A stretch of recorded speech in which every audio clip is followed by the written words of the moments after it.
It is not only in the NHS that waiting times are getting longer and longer. This starry cluster of British boxing gentlemen are in danger of being jostled back down the line for world title fights.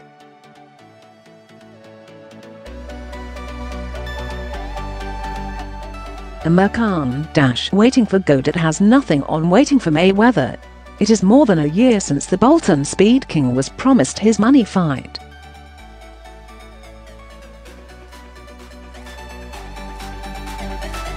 Floyd Jnr. probably is the best pound-for-pound boxer in the world, but needs to set about proving it against Manny Pacquiao and Khan before he retires next year.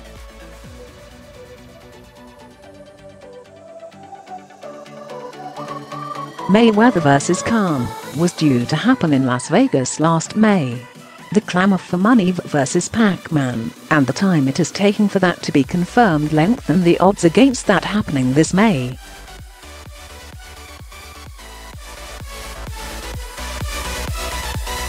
So the lightning Boltonian is now resorting to sending out invitations for a spring ball to the likes of Pacquiao himself, Miguel Cotto, Tim Bradley, Juan Manuel Marquez et al.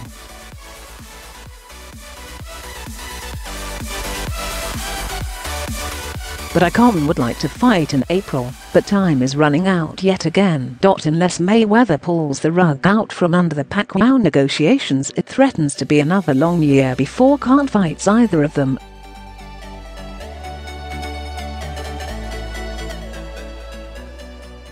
Because if Money and the PacMan do it once for their share of the world's first $300 million, $200 million fight, then why not do it again in a September rematch? Tyson Fury is the mandatory challenger to long-reigning unified world heavyweight champion Wladimir Klitschko, and is all wound up about getting his shot this year.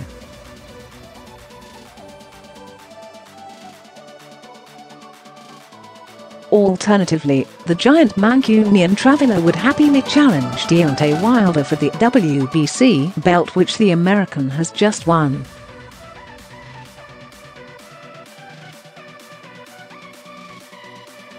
To stay sharp after his crushing of fellow Brit Dereck Chisora, Fury is taking an interim fight against little-known German Christian Hammer at London's 0-2 Arena on February the 28th.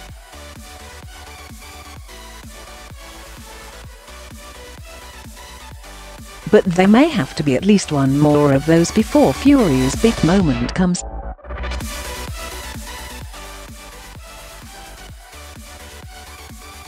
Klitschko is not taking his road show to New York on April the 25th, just for the honor of fighting in the fabled Madison Square Garden for the first time in 7 years.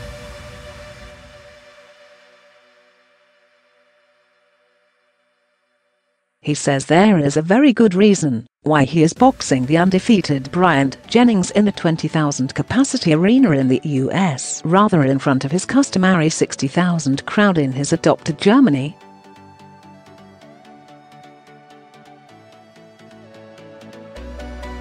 Clearly, he is priming a huge pay-per-view bonanza on American television against Wilder, who is now his country's first world heavyweight champion for almost a decade, and is raising fevered expectation over there that he can end the Klitschko era of domination.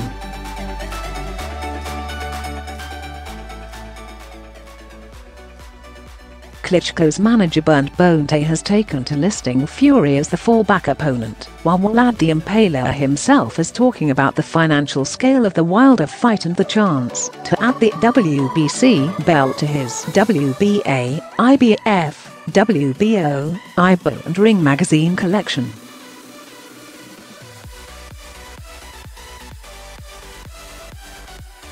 Since Klitschko-Wilder would not happen until the late summer or early autumn, Fury could be cooling his heels until 2016.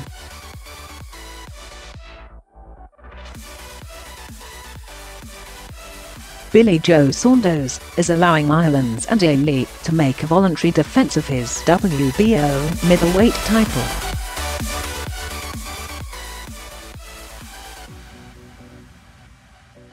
His decision to accept a six-figure step-aside payment puts back the Hartford Travelers challenge until midsummer at the earliest.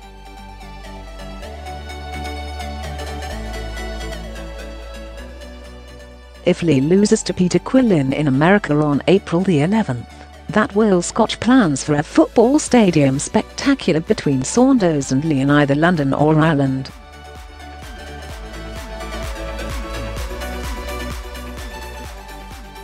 In that event, Saunders is promised first tilt at Quillin, but new champions tend to seek dispensations for a voluntary defence first.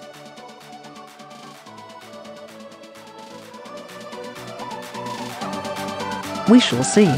George Groves has fought his way back from those two devastating defeats by Carl Froch to become the official challenger for the WBC World Super Middleweight title, heroically won by cancer survivor Anthony Dirrell.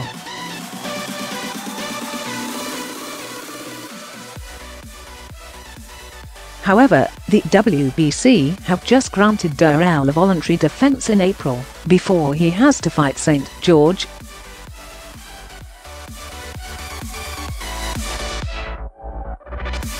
When it does come to those talks, this American will be no keener to fight in England than his elder brother, given their belief that Andre Dirrell was robbed of the decision when he came to Nottingham to challenge Carl Froch.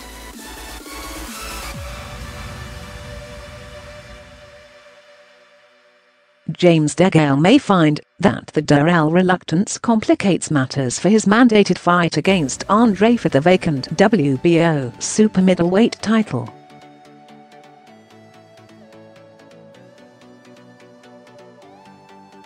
If those negotiations break down, finding another opponent for DeGale could put back promoter Eddie Hearn's proposed date of April 25 at the O2.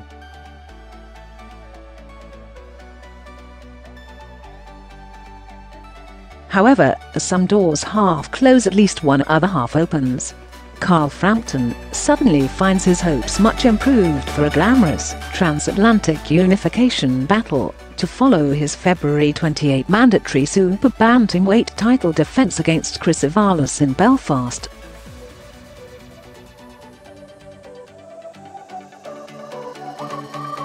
Leo Santa Cruz was being lined up in America for a multi-belt clash with Cuban maestro Guillermo Rigondeaux.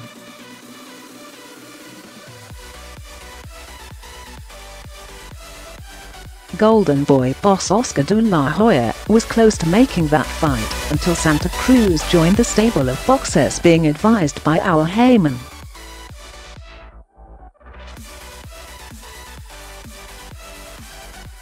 The American's Vangali has pulled his new boy out of those talks, and De La Hoya has sold Santa Cruz's contract to Heyman.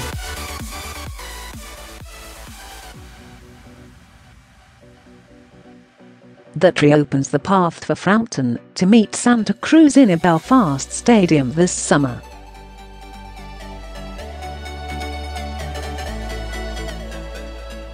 Which gives time for a battle of Britain against Bury's Scott Quigg to build up more box office steam.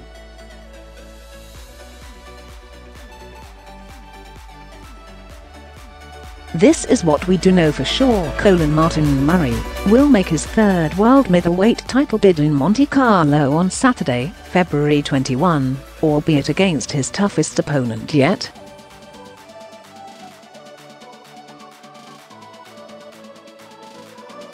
After a controversial draw against Felix Sturm in Germany and a narrow defeat by Sergio Martinez in Argentina, Murray takes on the most dangerous puncher in the prize ring today.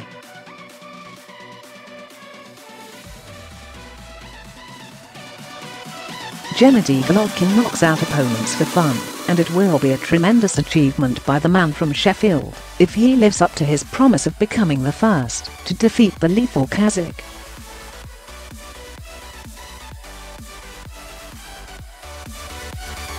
But at least Murray knows his fight is definitely happening.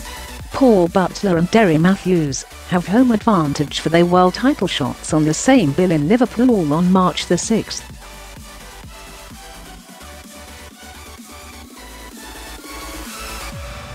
The potentially brilliant Butler will be favourite to dethrone its super flyweight champion Solani Teat.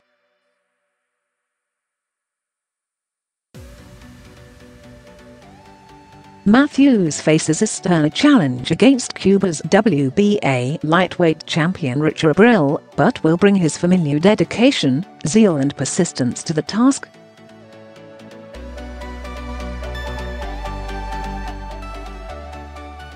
Golovkin v Murray will be televised live on Channel 5 on Saturday, February 21. Frampton v Avalos will be live on ITV on Saturday, February the 28th, with Fury v Hamlin live on Box Nation the same night.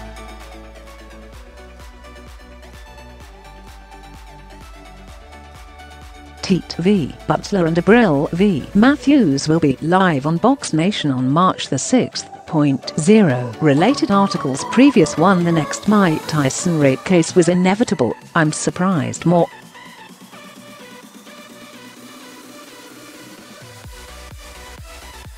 Manny Pacquiao hopes for answer from Floyd Mayweather. This Dereck Chisora hauls heavy rubbish bags and shovels dirt.